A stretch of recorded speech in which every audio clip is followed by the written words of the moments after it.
Hi Earthlings. Have you ever stopped in the busy pace of modern life to appreciate the simple pleasure of being alive right now? Isn't that an intriguing idea? But we frequently forget to enjoy this straightforward pleasure in the chaos of our everyday lives. But what if I told you that accepting these ephemeral moments could be the first step towards unlocking endless happiness? Imagine yourself standing by a riverside and seeing the water flowing smoothly downstream. Every undulation and swirl is a distinct yet fleeting work of art. Our life's moments are like this river. They come and go and never exactly return in the same manner. And that's where the magic and difficulty of living in the moment lie. Finding deep happiness can only be attained with the practice of mindfulness, which is being totally aware and present in each moment. It's about putting the past and future behind you and living fully in the now. The question is, however, can such a basic practice really lead to eternal happiness? Some contend that it's a utopian idea and an elusive goal. Life is, after all, an emotional roller coaster filled with happiness, sadness, excitement, and disappointment. In this roller coaster, how can we discover bliss that lasts forever?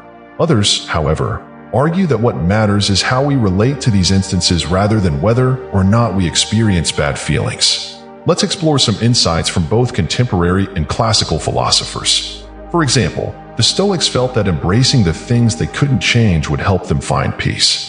The Stoic philosopher and Roman Emperor Marcus Aurelius is credited with saying, "The quality of your thoughts determines the happiness of your life." Is it feasible that how we view and embrace the current moment is what really makes us happy? Consider the following situation. Traffic has you snarled up. An everyday annoyance, huh? But what if you welcomed the silence rather than lamented the delay? What if you didn't worry about the end point and instead just enjoyed the view as it passed? It's more about viewing reality through a different lens than it is about rejecting it. Being in the present moment doesn't mean ignoring the difficulties and complexity of life. It's a change of viewpoint, a deliberate decision to recognize the beauty in every moment that passes. Isn't it fascinating how, when we're immersed in something we enjoy, our experience of time shifts? We are so engrossed that hours pass by without us realizing it. Is it possible to apply this immersion to every aspect of life? However, there are many who doubt the idea of using mindfulness to achieve permanent bliss. Some contend that pursuing happiness only in the here and now could undermine motivation or long-term objectives. Is that contradictory? Can we pursue development while appreciating the here and now? Maybe finding balance is the key, balancing appreciation and ambition, pursuing goals while savoring the process. Is it possible to foster an appreciative and ambitious mindset at the same time? Understanding the ebb and flow between the present and the future may hold the key to the solution.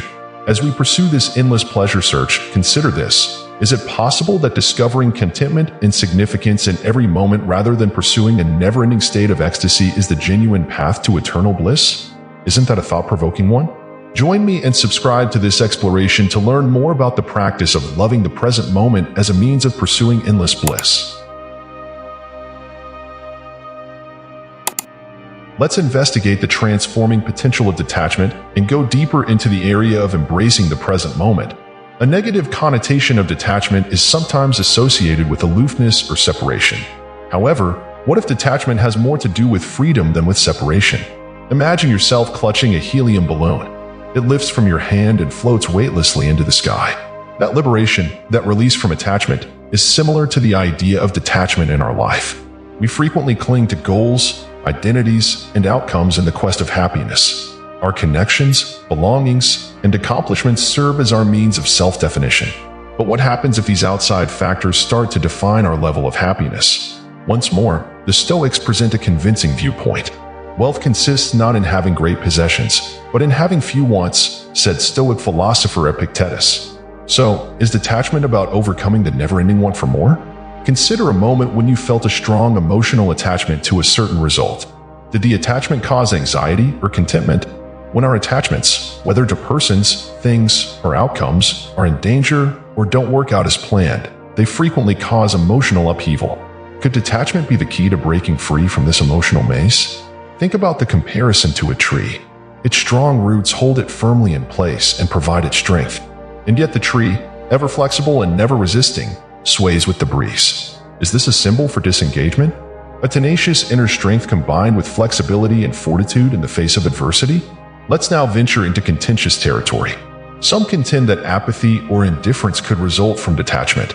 Isn't it paradoxical to separate oneself while still giving life your all?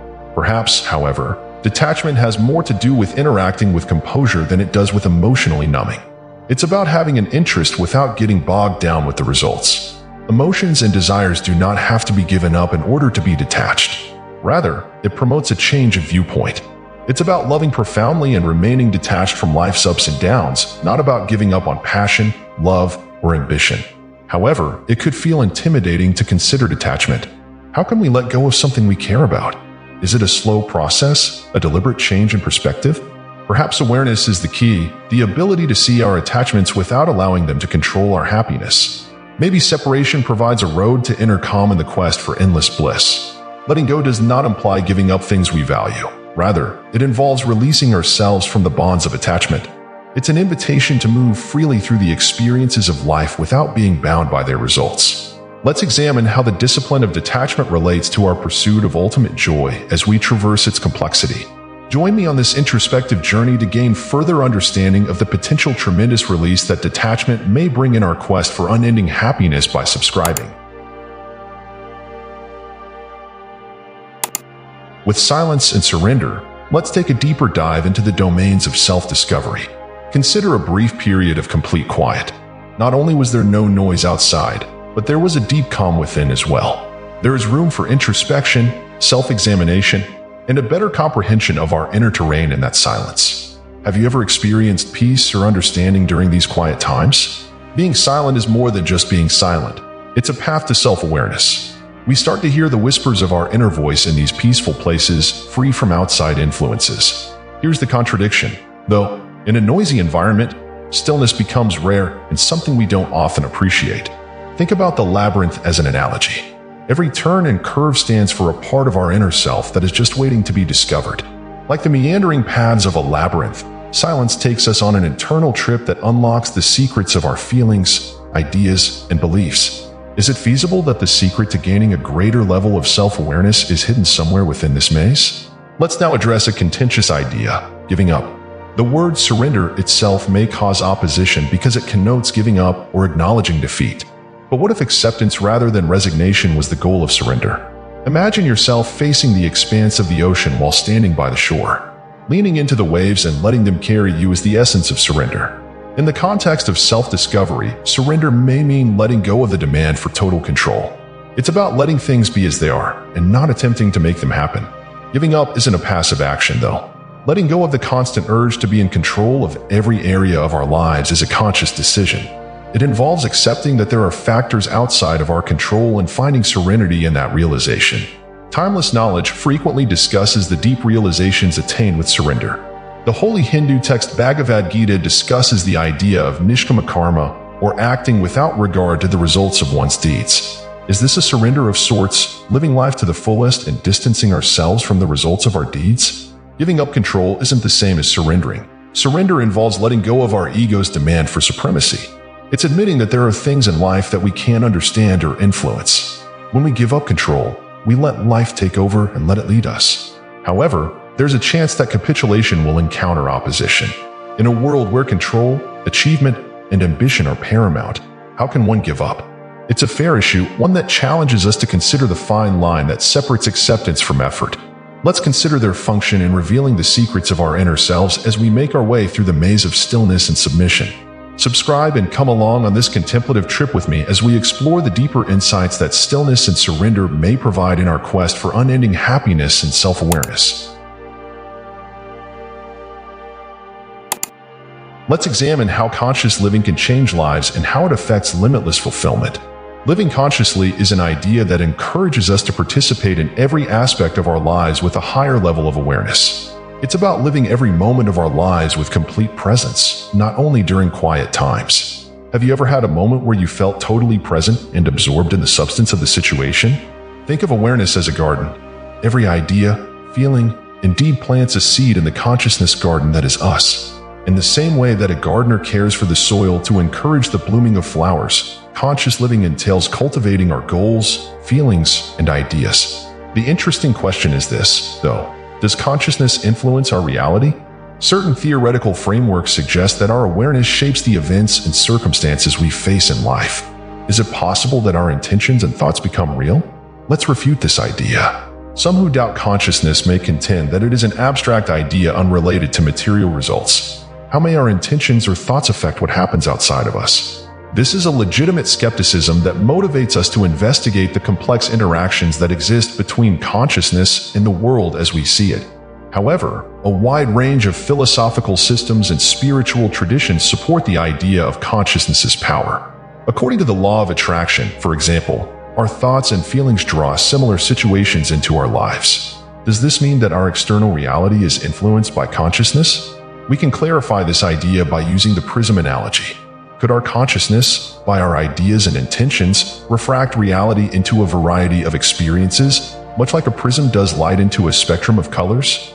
To live a conscious life, one must connect their ideas, emotions, and behaviors with a higher level of awareness. It goes beyond wishful thinking or optimistic thinking. It entails realizing that we are co-creators of our experiences and that all beings are interconnected. But the notion that consciousness affects our environment may sound ethereal or magical. How do we reconcile our material experiences with the abstract idea of consciousness? Perhaps linked action and focused intention hold the key. It involves giving our everyday interactions, choices, and relationships more cognitive awareness. It involves developing a presence that is not limited by time or place. Let's consider how consciousness affects our quest for unending happiness and contentment as we continue this investigation into consciousness and its effects on our life. Join me for an introspective journey as we explore the tremendous insights that conscious living may provide in our pursuit of self-discovery and ultimate pleasure. Subscribe now. It's time to weave the threads of wisdom into a tapestry of conclusion as our trip through the domains of mindfulness, detachment, silence, surrender, and conscious living comes to a finish.